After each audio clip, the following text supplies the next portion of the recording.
Hi, welcome to Inside the Scary Mind of a Writer, and I'm Adina Lev, the writer. This is episode 92 of my continuing vlog series for name recognition, lending a voice to my characters so you can hear exactly how sarcastic I mean some of my writing.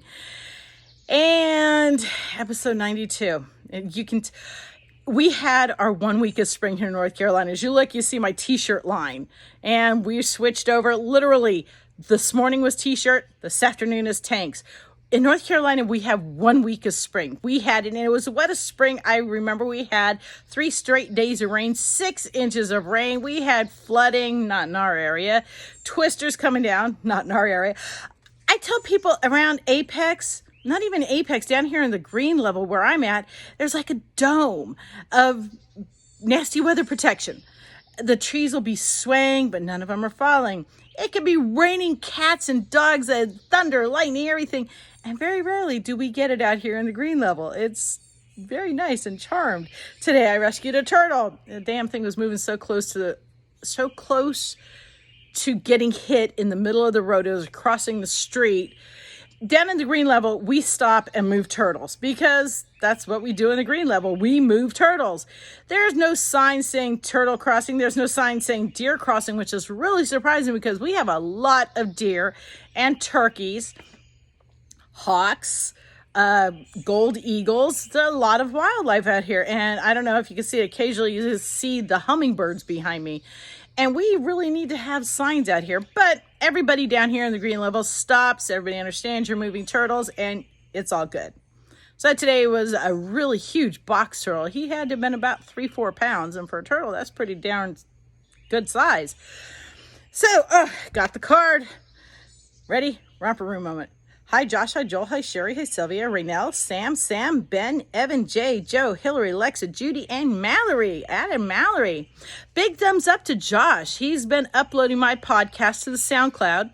You can download it. If you want to hear all my earlier vlogs, he's uploading them. So you don't have to sit in front of YouTube to listen to my nasally, whiny voice. You can take it with you and listen to the podcast.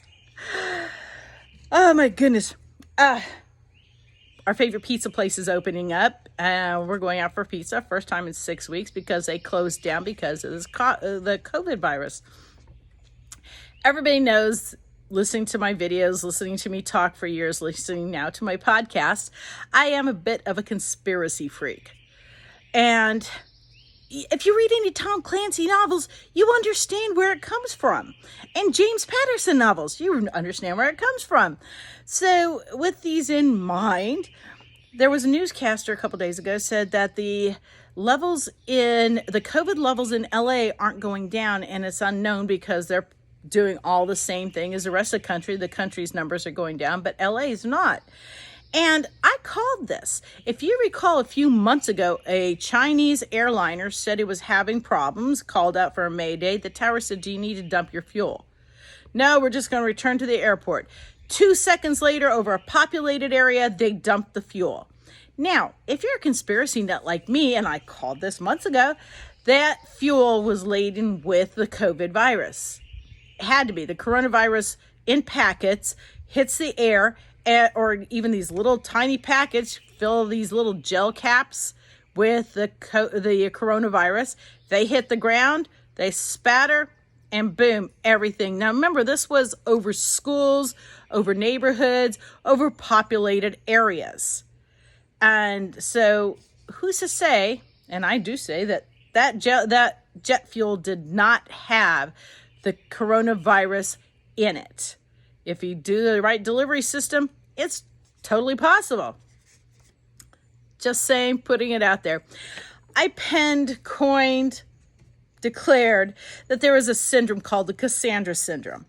If you remember your Greek mythology at all, there was a chick in the village that, I'm doing this off the cuff and I hate editing, so we're just going to say where the Trojan horse was placed. I forget the name of the city. Anyway, before the Trojan horse, there was this girl named Cassandra, and Apollo said, hey, let's have a good time. Let's knock boots. And she said, I don't give you these cookies away for free. What are you going to give me? And she says, what do you want? So she tells Apollo, I want the ability to see the future. And he says, done. You can now see the future. And she looks at him, schmuck, I ain't giving you these. This is a time where me having my virginity is kind of important. And so he, according to mythology, once a god or goddess gives a gift, they cannot take it back, but they can curse you. So he cursed her with nobody believing anything she says. So she was telling him, no, don't bring that horse in here because it's full of these Trojan soldiers. No, they're going to kill us all. And everybody's saying, go on, you crazy lady. Ain't nobody going to believe you. And history is history. The Trojans came out, killed everybody. Sandra was left alive, Cassandra was. And she was going, told you so. Told you so. So, Cassandra Syndrome. You may be calling it right. Nobody believes a word you're saying. I've been working on steadily on Norma. Norma's doing well. I dropped off cat food for Lacey yesterday, so she's doing very well, her and the cat. She only has one cat. She's not a crazy cat lady. She's just lonely, so one cat. But anyhow, I've been researching pens. The common rollerball pen, the rollerball pen, was not invented or released commercially until 1945.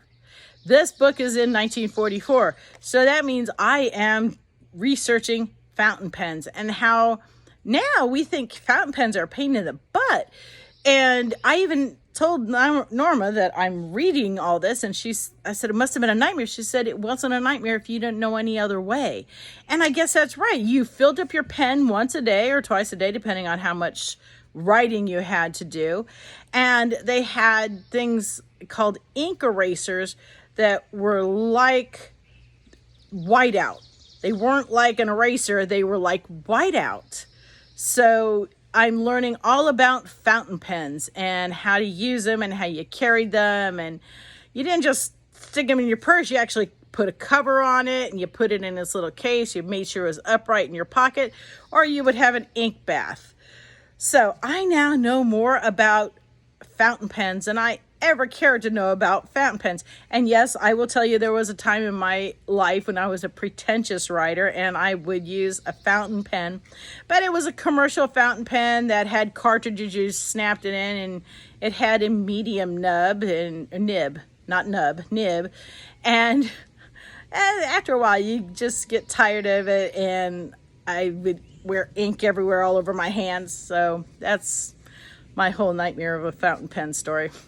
So anyway, we're rising on 8 minutes, and I am going to hit the ground running this morning. Our son watched an episode of Hoarders, and he asked us, please don't be one of them, label things. Label who you want to get what you want to give them. And he's absolutely right. We're going through stuff, labeling who gets what, and writing a history about it and why we chose to keep this particular item. And we're also tagging things. Don't keep it, don't keep it. It's not sentimental. I just don't want to let go of it yet. One thing I am bequeathing, though, is my plant, Sophia. Sophia is a 14-year-old peace lily. Now, if you have a black thumb or you're not too particularly good with plants, get a peace lily. They require almost no care. Once a year, I wipe her leaves down, and I do go the extra level of having mayonnaise and put on her mayonnaise, and nice little coat. But peace lilies stand up. They're very proud. They have these big white flowers. They're very proud. When they want water, they dump. No water, need water. They are very communicative of what they want. So if you have a green thumb, you love peace lilies. If you have a black thumb, get a peace lily. It makes you look good. This has been Adina Lev inside the Scary Mind Writer. If you like the video, thumbs up. Don't like it, thumbs down. Share it. If you like my podcast, drop me a line. I get at least 1 or 2 emails a week of people saying, loved your podcast. So yay, Josh, thanks for uploading podcasts. And as time allows, he will be uploading more. And I will be babbling at this camera again next week. Y'all be safe, stay healthy, and watch those Chinese airliners. They're out to get us. I'm not kidding. Bye.